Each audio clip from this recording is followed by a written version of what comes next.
Olá a todos, estão bem? Espero que sim, gozando de muita saúde, alegria e paz no coração que somente Deus pode nos dar. Eu gostaria de falar com os irmãos a partir de hoje e amanhã, sobre consciência. Isso, a nossa consciência.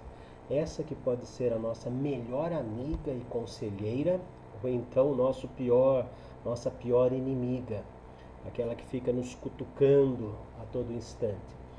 Mesmo sendo aparentemente inimiga, ela é amiga, ela pode ser um instrumento de Deus. Consciência não é voz de Deus, porque a nossa consciência, ela é criada, ela é alimentada pelo nosso meio ambiente. Por isso que para uns comer carne é um peso muito grande na consciência e para outros não. E ambos procuram fazer a vontade de Deus. Então, essa questão da consciência é como ela é alimentada, como ela é que coisas colocamos dentro dela. Mas eu quero falar sobre a consciência na Bíblia, é claro, né? E a princípio eu vou falar sobre a função da consciência, para que ela existe.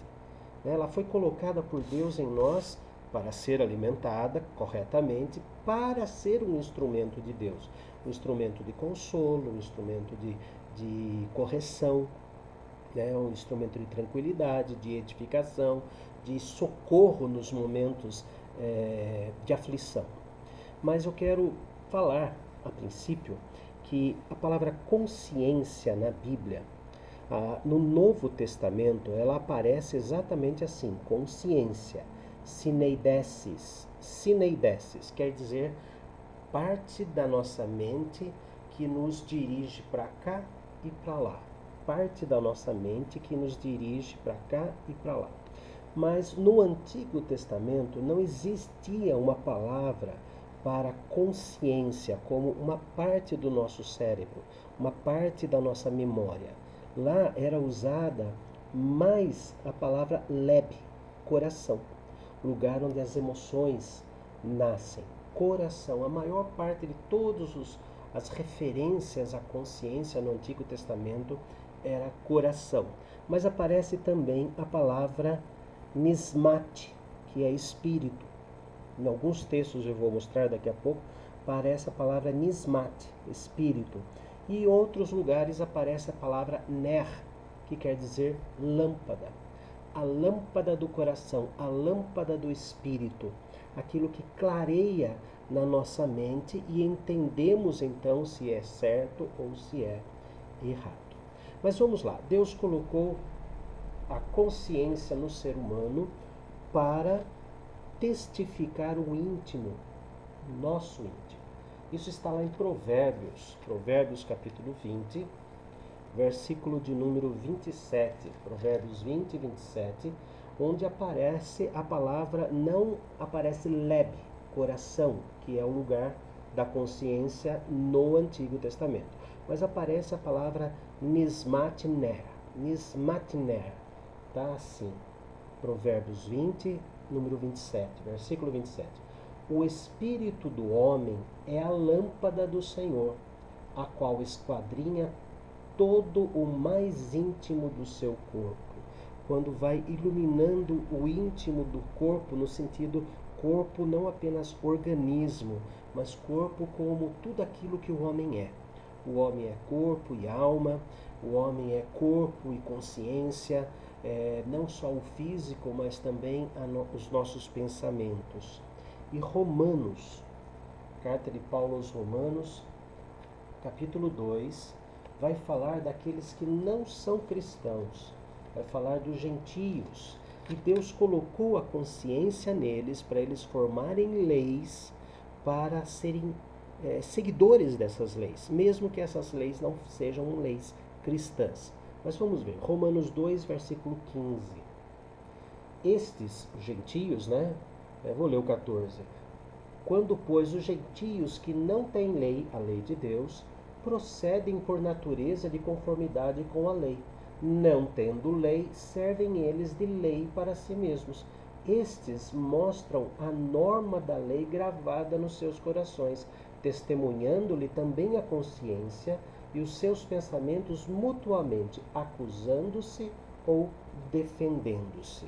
De uma certa forma, Deus colocou em todo o gênero humano a consciência, e ela é alimentada pelo nosso meio ambiente. É alimentada pela escola dominical, pelos cultos, pelo conhecimento de Deus, ou é alimentada de forma errada, né? Quando ela é mundana, quando a consciência está cauterizada, vamos dizer assim.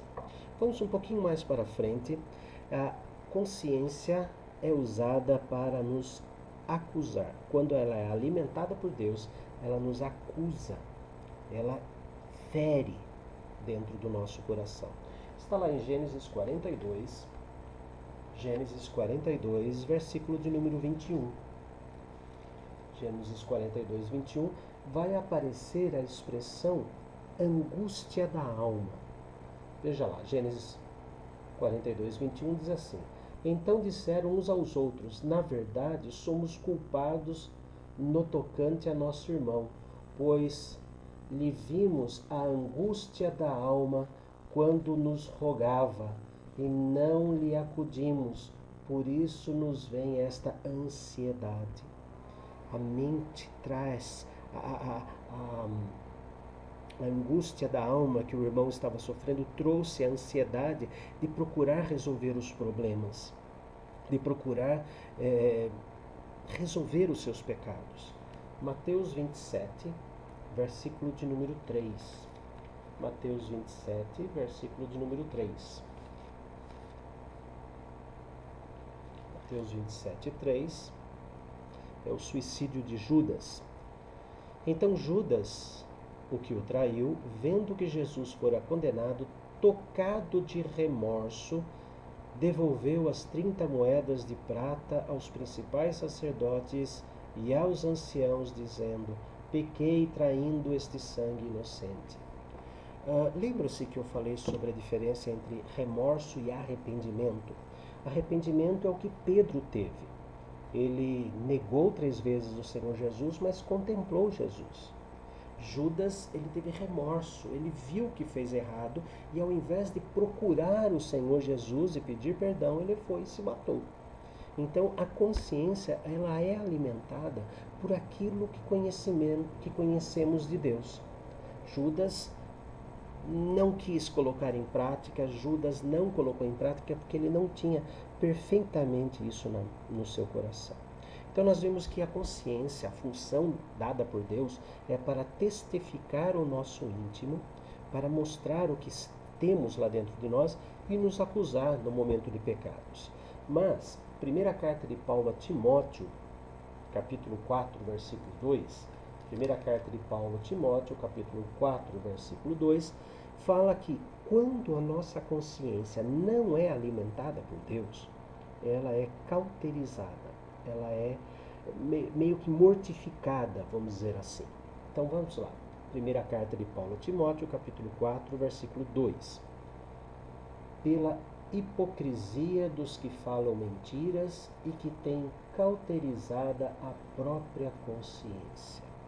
Então, falando a respeito da apostasia, né, do abandono da fé nos últimos tempos, esses farão coisas absurdas e a consciência não vai fazer nada porque ela está alimentada com aquilo que é ruim, alimentada com aquilo que é falso, alimentada com aquilo que é do inimigo de nossas almas. Ela não é alimentada pela palavra de Deus.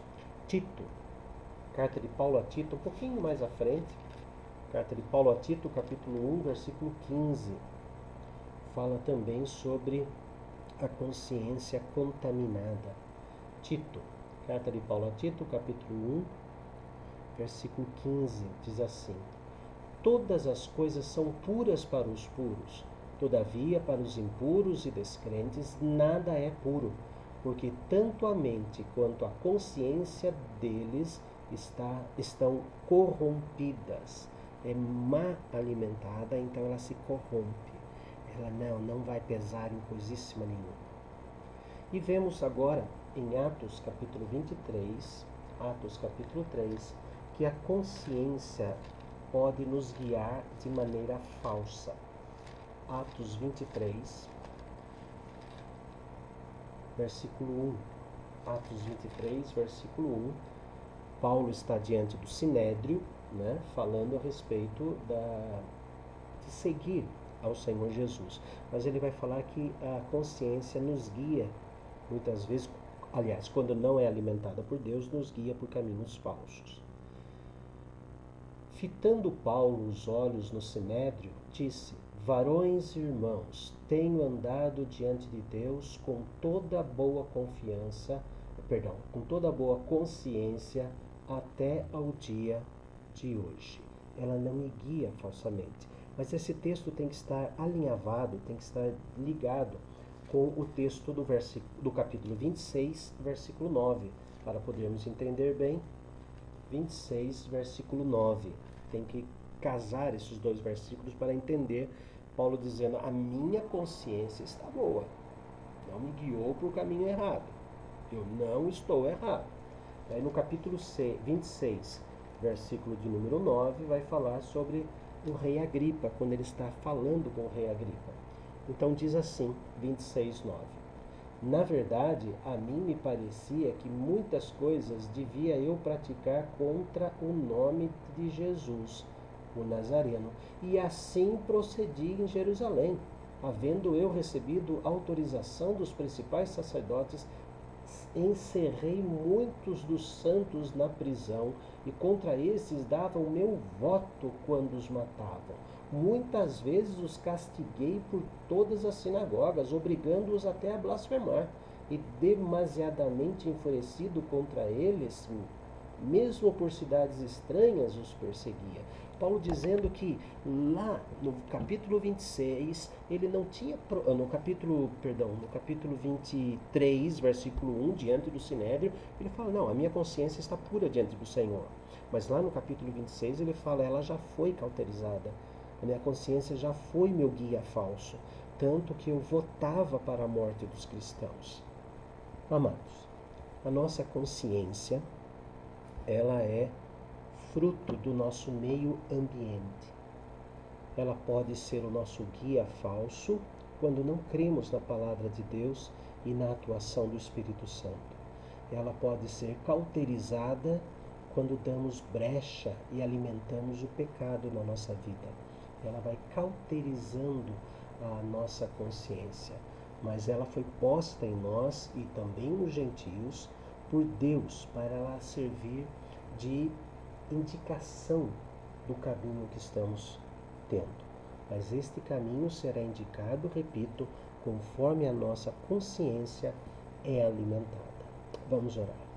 Pai amado, nós agradecemos pelo privilégio que o Senhor nos dá de conhecer a Tua palavra e saber, ó Deus querido, que a nossa consciência colocada por Ti em nós, ela serve para indicar o caminho.